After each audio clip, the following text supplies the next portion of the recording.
Hey guys, Dotarian here. In our last video we talked about forging potential, item rarities, and affixes, and I'll leave a link to that video down in the description below. Today we're going to be talking about glyphs and runes and how they affect crafting, why these materials are so powerful, and why they're so crucial to crafting as well.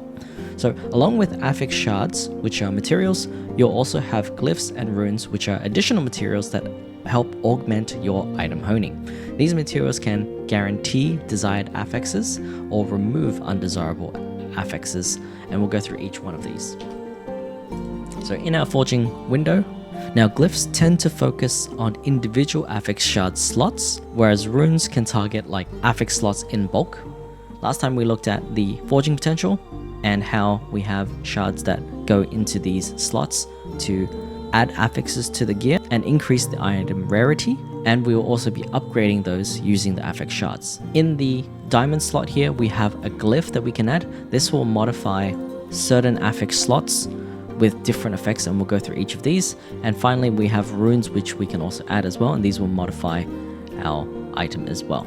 So first we have the Glyph of Hope, and this grants you a 25% chance whilst forging to spare forging potential from being used up. The game gives you a lot of these, so you'll be using these like most of the time. I'd say like 80 to 90% of the time you would have a Glyph of Hope inserted here, and that will give you a 25% chance from forging potential being used up when you craft. And as I mentioned in part 1 as well, you have the Glyph of Hope, which saves you forging potential, but you also have random critical successes during upgrading your gear, which will also spare you forging potential as well. That's just a side note. Now the Glyph of Chaos changes an affix that you currently have from one affix to another. So you can see here with this shield I have 34 forging potential. If I want to upgrade a piece of gear, I can use a Glyph of Hope to upgrade.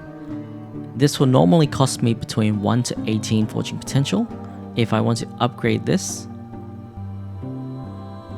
you can see here the Glyph of Hope procced, and I didn't lose any forging potential on this particular item, which was very, very lucky because that was not planned at all. Now, let's say I wanted to change an affix. So let's say this void resistance is not desirable for me, and instead I want to use the Glyph of Chaos to change void resistance into something else.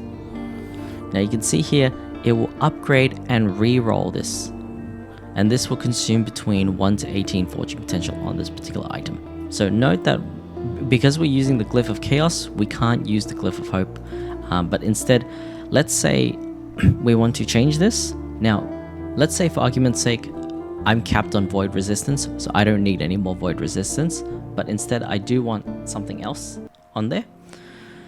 You can see here in this slot, these are the other affixes that can be applied. So I can get physical damage, I can get health gain on block chance, increased healing, melee damage, minion health, and damage reflected, and damage to attackers. So these are the available things. You can see here, these ones cannot be applied, it's telling me.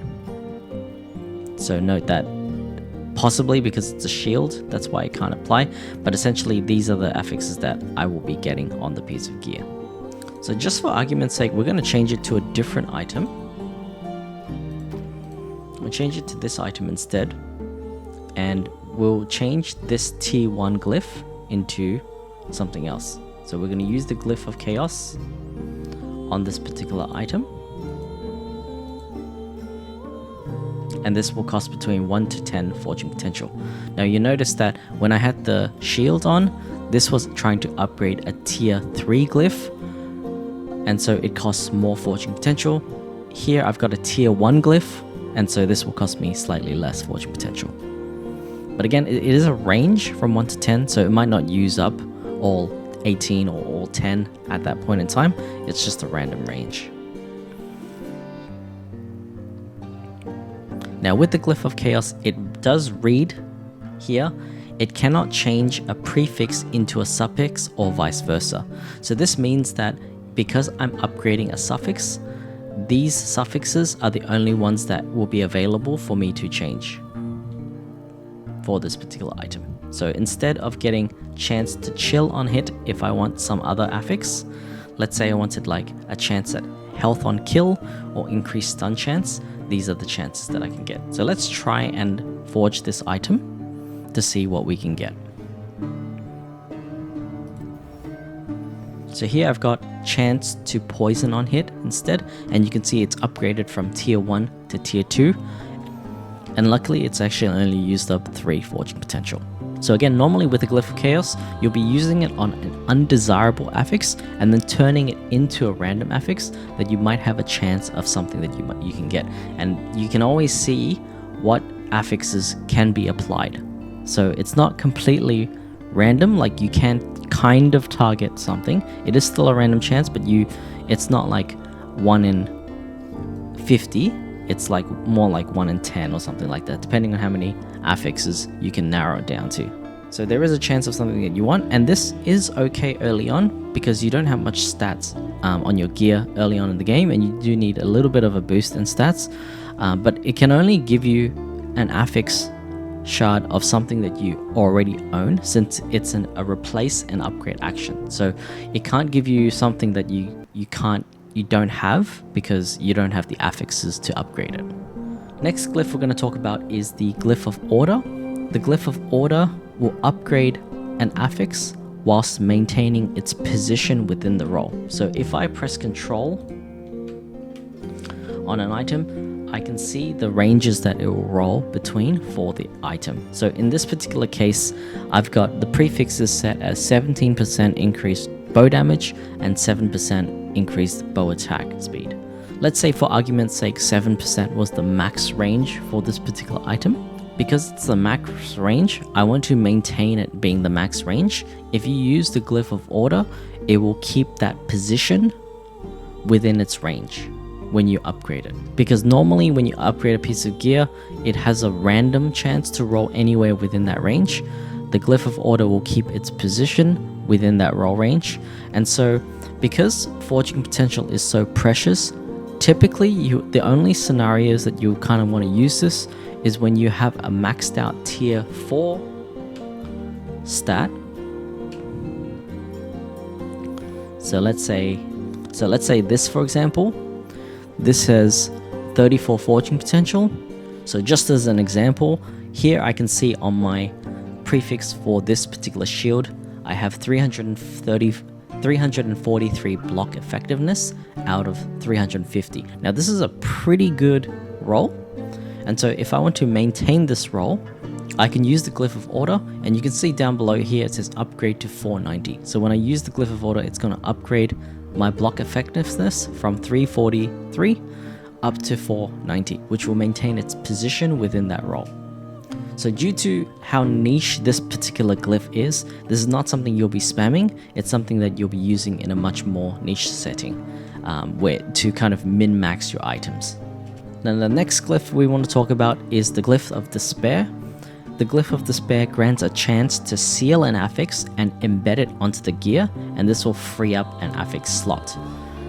So the lower the tier of your affix, so for example tier 1, will have a much higher chance of sealing it onto the gear compared to a tier 4 or tier 5, which will require insane amount of luck. Now the reason why you want to seal an affix onto your gear, let's say this shield for example has 3 affixes that I really like on this item, and let's say it had a 4th one which was like minion health, and I'm not doing a minion build, so I want to get rid of that bad affix. So one option I can have is to seal the minion health onto the item, thus blocking it from the list of available affixes, and then I can go ahead and choose a desirable affix on the item. So it's one way of freeing up a 4th affix slot so that I can choose what I want on that piece of gear, and thus this particular piece of gear would have 5 affixes on it.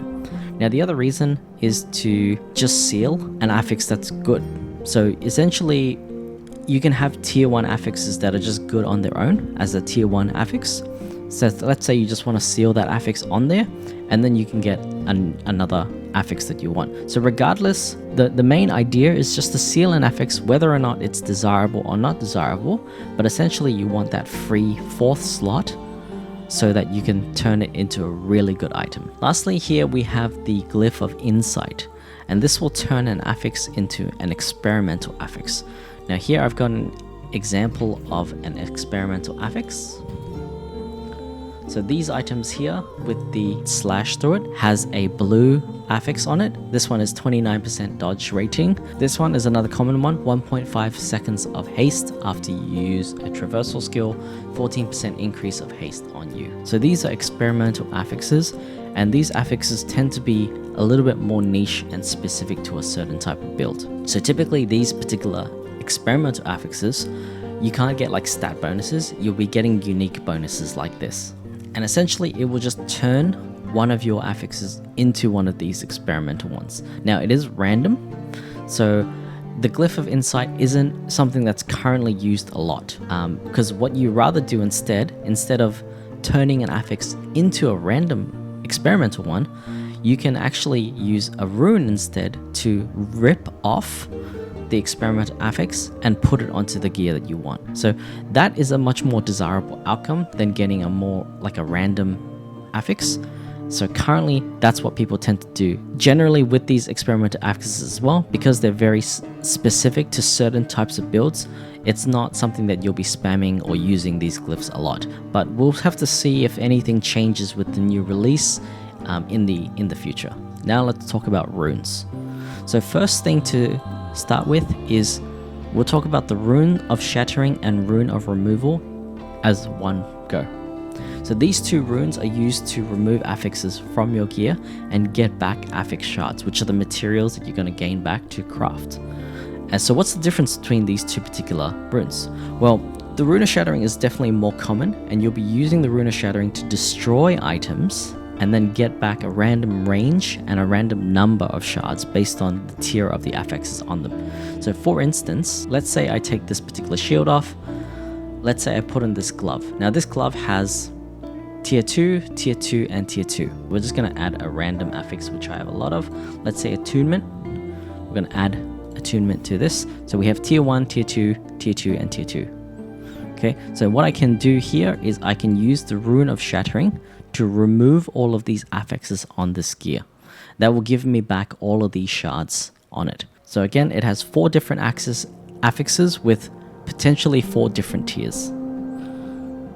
When I shatter, you can see I got back 1 attunement shard, 2 strength shards, 2 health shards, and you can see one of the shards is missing. That's because I didn't get any back. So it's a random chance to get some shards back from the item, and the tier of the affix determines the maximum number of shards that I can get back. But since it's random, it's very rare for you to get back the maximum number of shards from each of the 4 affixes, which you can see I've actually missed one of the affixes from.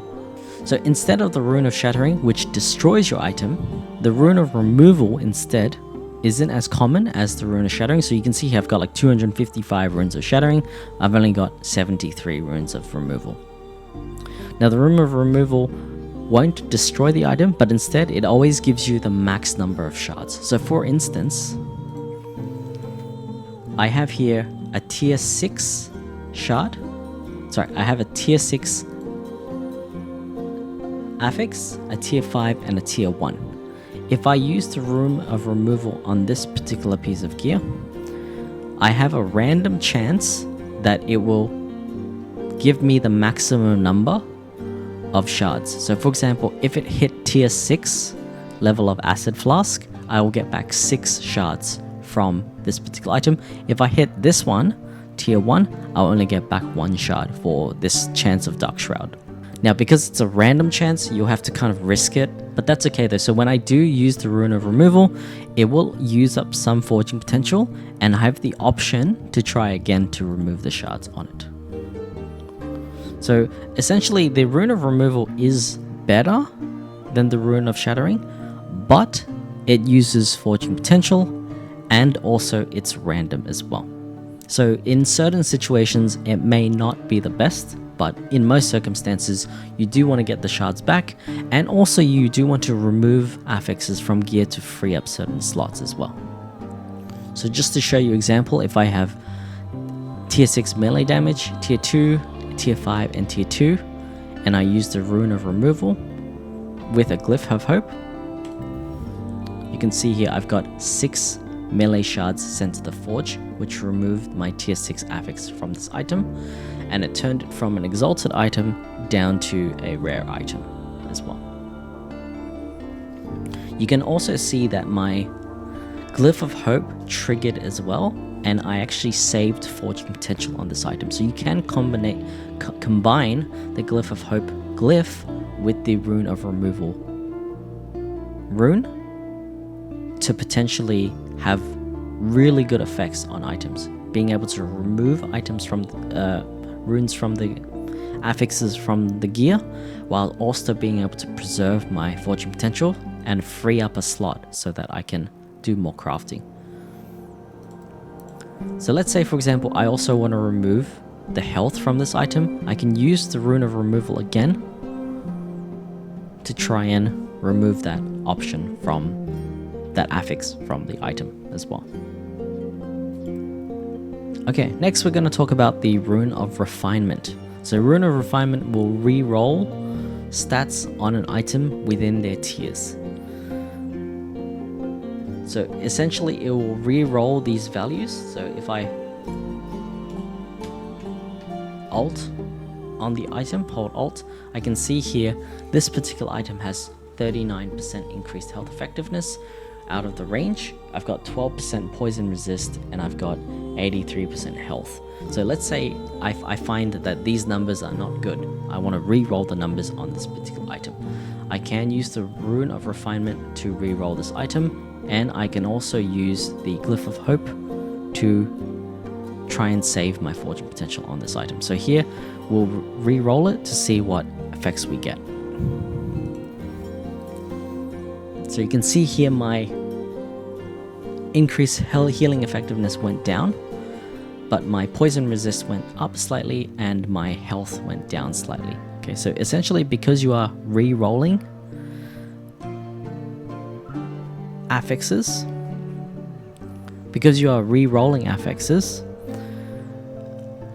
I would say that you would only use this item if you found low rolls but had affixes that you want on the item as well. I would say that you would only use this item if you found an item that had low rolls but had affixes that you want on the item. Okay, next we have the Rune of Discovery. So the Rune of Discovery adds random tier 1 affixes to all empty slots on an item.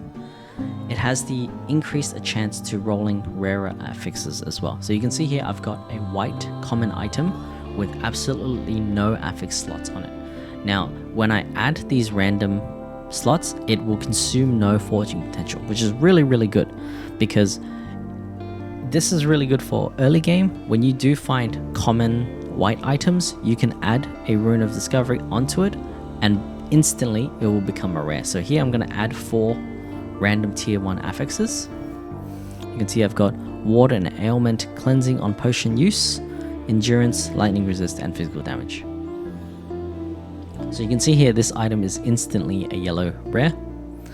And if you do have a rare affix, you can use the Rune of Removal or the Rune of Shattering to collect those rarer shards as well. Next we have the Rune of Shaping, and the Rune of Shaping will reroll all implicits on an item. So if you look at this particular item, it's a belt, it has 94 armor, and it has +3 potion slots. That top section is the implicit on the item. You can see the one next to it on the right, which is the Giant's Belt, that has 8 mana and 3 potion slots as well. So implicits exist on every base item, and you have a chance to re-roll those implicits using the Rune of Shaping. Next one we have here is a Rune of Ascendence, and a Rune of Ascendence will change an item into a unique item of the same equipment type. So for example, if you take a white common spear, when you use the Rune of Ascendance, it will become a unique spear instead. Now bear in mind that drops specific to a certain boss or zone won't be included in the pool of uniques that you can get, but other than that, you'll get a unique within that equipment type. So for example, if I put in this one-handed sword, let's say I take this particular item out, I put in the one-handed sword, and I add a Rune of Ascendance.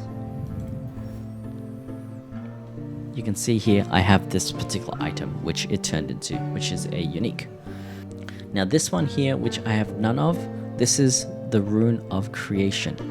A Rune of Creation duplicates an item but reduces the forging potential of both the original and the copied item to 0. Now this one is an extremely rare rune, but its best case use is if you have a god item, like say for example like a god ring, and you want a second copy of it. Like for example here, you can have 2 god-like rings slots in there. Or the other scenario is when you want to craft a legendary item and you want 2 chances to having to put your tier 6 or tier 7 stats onto your legendary, you can also use the Rune of Creation as well. So make sure if you do get a Rune of Creation, make sure to use it sparingly, don't waste it. Finally, we've got the last one here, which is the Rune of Research. This is what I was talking about before, but essentially this one is like the Glyph of Despair, and what this does is it moves any experimental affixes and seals it onto the item. The affix is moved into its own slot, leaving behind its open slot for you to add a new affix. So the Rune of Research is basically like the Rune of the Glyph of Despair, but it specifically helps you remove an experimental affix, which are these particular unique blue affixes. Alright, that's been my guide on crafting, explaining the runes and the glyph system. If you've enjoyed the video, drop me a like down below and subscribe to the channel. As always, have an awesome day, and bye for now.